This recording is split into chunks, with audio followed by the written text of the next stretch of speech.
Do you pray worship, or is it just pretty thoughts? Do you show worship in the way that you interact with one another? What does that mean to you? Let's go. Come on, hit me. What does that mean to you? Let everybody else know. What does this mean to you of showing worship? What does that mean? And I don't mean showing worship like what the Bible talks about, praying loud so that everybody can hear you, not that kind of thing.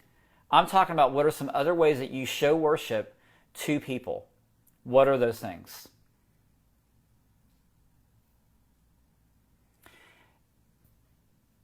And then I'll get on to number 3. Number 3, God wants you to worship Him according to His Word. Not according to what somebody else says, not according to what maybe a song may say. God wants you to worship Him according to His Word. Because if you're not, you're just worshiping everything else but God. Hernandez, what's up? Man, fantastic friends coming in. Thanks so much. Oh, you guys on Periscope, Facebook Live? This is who we are at Worship Team Training. This is why we do what we do every day. But this is about serving you and your worship team. Do you feel that? Do you feel like maybe, yeah, my team has gotten in a rut? Yes, I want my worship team members to worship, but they're not.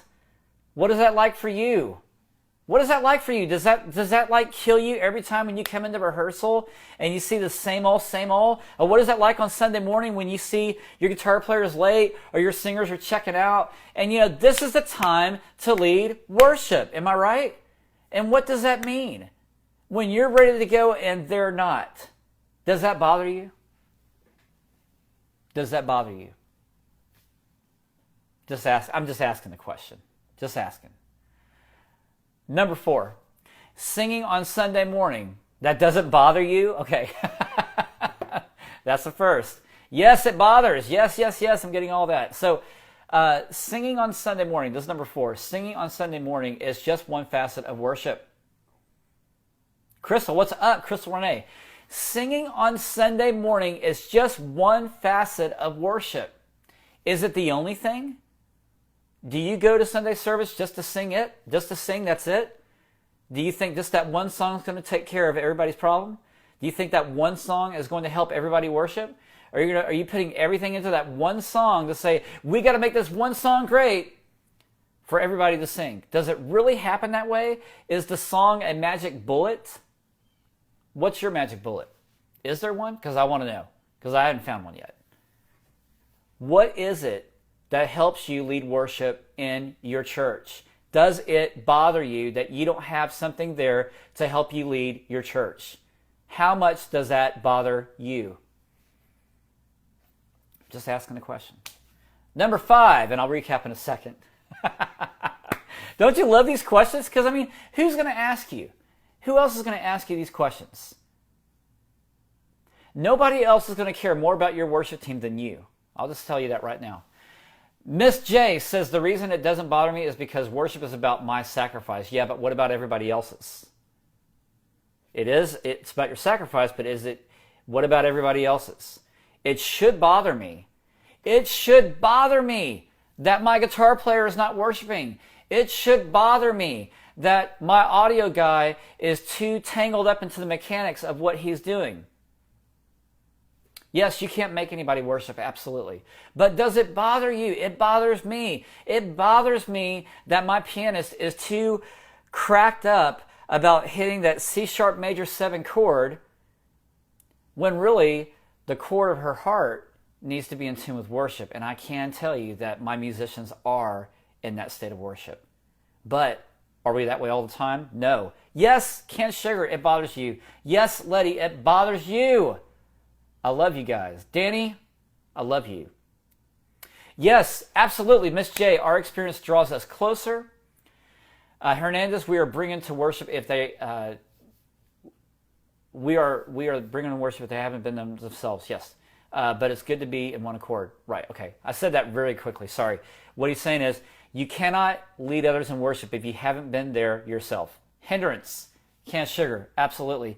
Daisy Taylor, what's up on Periscope Live? On Facebook Live. Thank you. Ron, and singing the same line over and over and over and over and over again. It doesn't make it more worshipful. No matter how you do it, right? Isn't this fun? I just love it. And I'm texting Danny right now. Love you. No, I put of you. That was... We have a lot of fun on this show. I love you guys because we can just cut up, we can have fun, tell it the way it is. I mean, this is it. You guys make every day fantastic. I love you. Daisy Taylor on Facebook Live says, it's full attitude how we treat people, where our thoughts point to, and what we occupy with our time. Yikes. His will done his way. I love it. And then yes, she says, thanks, Hernandez. She says, yes, it bothers me. Yes, it bothers me when people don't worship, especially the worship team. I have stepped down from leading worship because it bothers me, she says in all caps, when people forget to worship God and play in mediocrity. Oh, you read my post today. Wow. Miss J says, I watch people fall asleep. Are you kidding? People... Oh, man, you don't want to... No, you just opened up the can of no, you didn't. No. Wow. I really didn't expect that we're going to go here. I really did. I had no idea. Okay, I'm done. See you later. Thanks for joining Worst Team Training today. Bye. No, I'm kidding. I mean, okay, here we go. She said, some singers and musicians are only in church because it's a job and that's not their heart. Absolutely, Dee Parker. Oh, my gosh. Because they don't want to be there. Okay, do I have to say it? Do I have to say the words? Dee Parker, you're right. Miss J. Greer just opened it up and she said, people fall asleep in her worship service. Does that happen to you? Have you caught people falling asleep in your church service? Falling asleep during the message. Oh my goodness, yes. That was me last week. Sorry, Pastor. I'm not kidding. It was right there. You think I'm joking, but I'm not. We just had, Miss J. Greer just said that. She just said, somebody, and I'm asking you the question, have you caught anybody falling asleep in worship during the message? During the music? I'm serious when I say that. I'm serious. Yes. You? I'm not kidding. One day, I'm not kidding, Sunday, I caught my drummer, this is a long time ago, he fell asleep just sitting up, and this is during the announcements going on. It's like the announcements just take forever. I mean, everybody and their dog has something to say about what they're going to do in the church next week. Our drummer fell asleep standing up. And I don't remember, I think what we did, I turned around, I'm not kidding, this is a true story. True story. I turned around to the whole band, and I just like this. Whoever was doing the announcements, I don't know who it was, they just kept on talking. I turned around to the band, and I pointed at the drummer. And then what I wanted to do was get everybody to start playing the music to the next set without him knowing it. And sure enough, everybody started playing really, really, really lightly. And then we started to sing lightly. I turned around, and our drummer freaks out because he realized that not only did he fall asleep, but we're halfway into the song. It's hilarious. And so, yeah, man, what a time of silence there for him, right? Yes, Cantenga Buen Dia, you too. So, that's what I got. The 5 things. Let's back up and talk about what they were again. What bothers you about worship? What bothers you about your worship team? What bothers you when you are trying to lead worship and people check out? How do you fix it? Or do you fix yourself? Top 5, here they go. God wants you to worship Him. Number 2, worship is one of the most important ways to the loving God. Number 3, maybe I need to say that again. Worship is one of the most important ways to loving God. Number 3, God wants you to worship Him according to His Word. No matter if you fall asleep at the piano, right, Ron? Singing on Sunday morning is just one facet of worship. It's not the only. It's just one.